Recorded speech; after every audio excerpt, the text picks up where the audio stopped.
Alright guys, so you're going to take two 10-inch pieces of cotton batting, 100% cotton batting, and two 10 by 10-inch pieces of cotton fabric. And what we're going to do is, just like I pointed in the video, you're going to stitch from corner to corner on both of them. You make sure your thread is 100% cotton. That way they're microwavable. If you're not worried about shoving them in the microwave, then you can use polyester or whatever you'd like. But if you want them to be microwavable or you're marketing them as microwavable, please use 100% cotton. Otherwise, they're going to melt and torch in the microwave.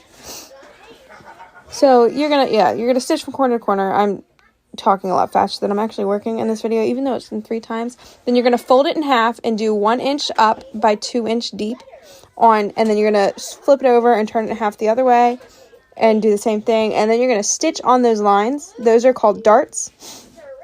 So you're going to stitch all 4 darts on both pieces.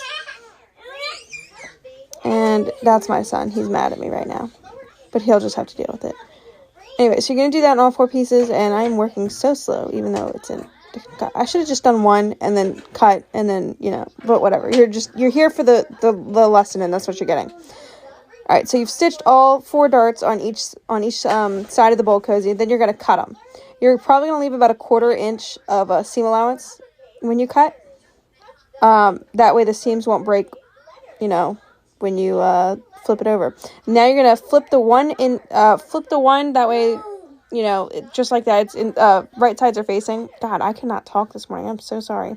And then you're going to do a 1/2 inch seam allowance around the whole entire thing. Make sure you leave a 2 inch, like a 2 inch or 2.5 inch gap. That way you can flip it inside out. Otherwise, you are not going to have a good time. But yeah, 1/2 inch seam allowance, leave a 2 inch gap, 2.5 inch if you feel like it. And now you're going to trim around all the excess, leave about a 1/4 inch. And if you wanted to, you could probably just sew a 1/4 inch seam allowance. I just like sewing at a 1/2 inch seam allowance because it gives me a little bit more wiggle room. Now you're going to turn it inside out, which I struggle with all the time. Make sure you pop all your corners out. That way it looks nice and, fancy.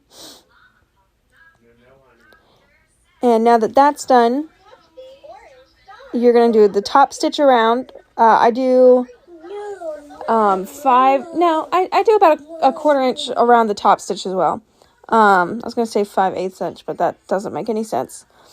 So you're going to do a 1/4 inch top stitch around the whole entire thing. And bam, you have a nice...